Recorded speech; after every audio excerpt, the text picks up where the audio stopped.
ಅವರಿಗೆ. ನಾನು Nagaraj college mates, ಹಾಗಾಗಿ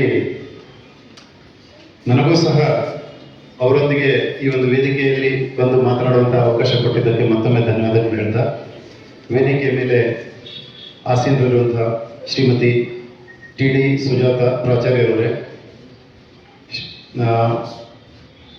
ಡಾಕ್ಟರ್ ಗೌರಮ್ಮ ಮೇಡಮ್ರವರೇ, ಶ್ರೀಯುತ ತಿಪ್ಪೇಸ್ವಾಮಿರವರೇ, ಎಸ್ ಪ್ರಸನ್ನಕುಮಾರ್ ಅವರೇ, ಆರ್ ವಿ ಬಲರಾಮ್ ಶ್ರೇಷ್ಠಿರವರೇ, ಕೆ ರವಿಕುಮಾರ್ ಅವರೇ, ಪಳನಿವೇಲೂರವರೇ, ಶಿಕ್ಷಕೇತರ ಅಧಿಕಾರಿ ಸಿಬ್ಬಂದಿಗಳವರೇ ಹಾಗೂ ಪೋಷಕರೇ ಮತ್ತು ಈ ದಿನದ ಕೇಂದ್ರ ಬಿಂದುವಾದ ಎಲ್ಲ ವಿದ್ಯಾರ್ಥಿನಿಯರೇ, ಯಾವುದೇ ನಾಗರಾಜರು ಇಲ್ಲೇ ಇದ್ದಾರೆ, ಲೆಕ್ಚರರು, ಪ್ರೊಫೆಸರ್, ಹಾಗಾಗಿ ಮಾತಾಡ್ತಾರೆ. ಮಾತು ಜಾಸ್ತಿ ಕಲಿತಿಲ್ಲ, ಕ್ಷಮೆಯಲ್ಲಿ. ಆದರೂ ಸಹ ಈ ಒಂದು ವಿದ್ಯಾರ್ಥಿನಿಯರ ಈ ಒಂದು 2025-26 ಈ ಒಂದು ಕಲ್ಚರಲ್ ಆಕ್ಟಿವಿಟೀಸ್ ಆಯಿತು. ಈ ಅಕಾಡೆಮಿಕ್ ಇಯರ್ ಹಂತದಲ್ಲಿದ್ದೀರಾ. ಮೊದಲಿಗೆ ನಿಮಗೆ ಭವಿಷ್ಯದಲ್ಲಿ ಶುಭವನ್ನು ಹಾರೈಸ್ತೇನೆ.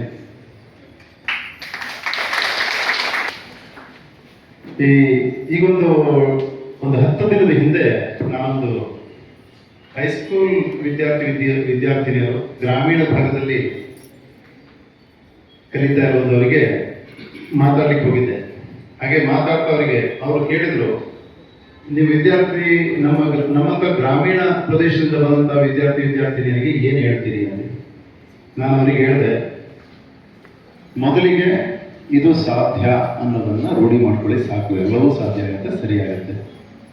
S, it is possible, I can, ನಾನು ಮಾಡ್ಬೋದು ಈ ಕೆಲಸನ ಅನ್ನುವಂಥ ಧೈರ್ಯ, ಆತ್ಮವಿಶ್ವಾಸ ಹಾಗೂ ಅದಕ್ಕೆ ತಕ್ಕದಾದ ತಯಾರಿಯನ್ನು ಮಾಡ್ಕೊಳ್ತಾ ಇದ್ರೆ ಏನನ್ನೂ ಸಾಧಿಸ್ಬೋದು ಅಂಥೇಳಿ ಅವರಿಗೊಂದು ಕಿವಿ ಮಾತು ಹೇಳಿದೆ. 1972 ನೀವ್ಯಾರು ಹುಟ್ಟಿರಲ್ಲ, ಆ ಹೊತ್ತಿನಲ್ಲಿ ಬಂಗಾರದ ಮನುಷ್ಯ ಅಂತ ಒಂದು ರಾಜ್ಕುಮಾರ್ ಅವರ ತುಂಬಾ ಪ್ರಸಿದ್ಧವಾದ ಸಿನಿಮಾ ಬಂತು. ಡಾಕ್ಟರ್ ರಾಜ್ಕುಮಾರ್ ಅವರು ಅದರಲ್ಲಿ ತುಂಬಾ ಅತಿ ಶ್ರೇಷ್ಠವಾದ ಅಭಿನಯವನ್ನು ಕೊಟ್ಟಿದ್ದಾರೆ.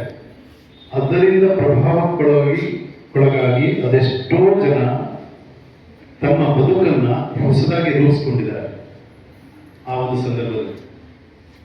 ಅದರಲ್ಲಿ ಒಂದು ಬಿ ಶ್ರೀನಿವಾಸರವರು ಹಾಡಿರೋ ಗೀತೆ ನೀವೆಲ್ಲ ಕೇಳಿರ್ತೀರ ಅಟ್ಲೀಸ್ಟ್. ಕೈಲಾಗದು ಎಂದು ಕೈಕಟ್ಟಿ ಕುಳಿತರೆ ಆಗದು ಕೆಲಸವು ಮುಂದೆ ಅಂತ.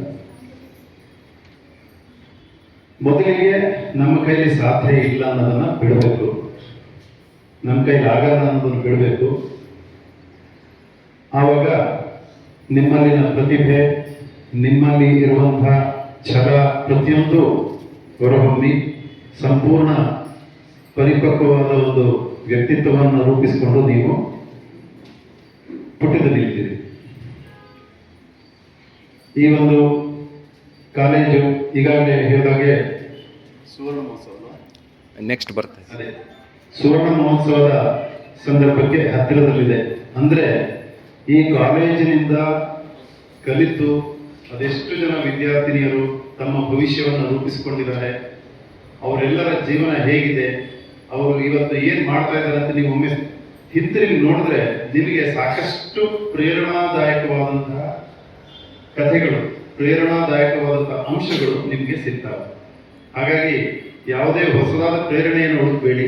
ನಿಮ್ಮಲ್ಲಿ ನಿಮ್ಮ ಇದೇ ಕಾಲೇಜಿನಿಂದ ಸಾಧನೆ ಮಾಡಿದಂತಹ ಅನೇಕ ಸಾಧಕರಿರ್ಬೋದು, ಅವ್ರ ಬಗ್ಗೆ ಯೋಚನೆ ಮಾಡಿ.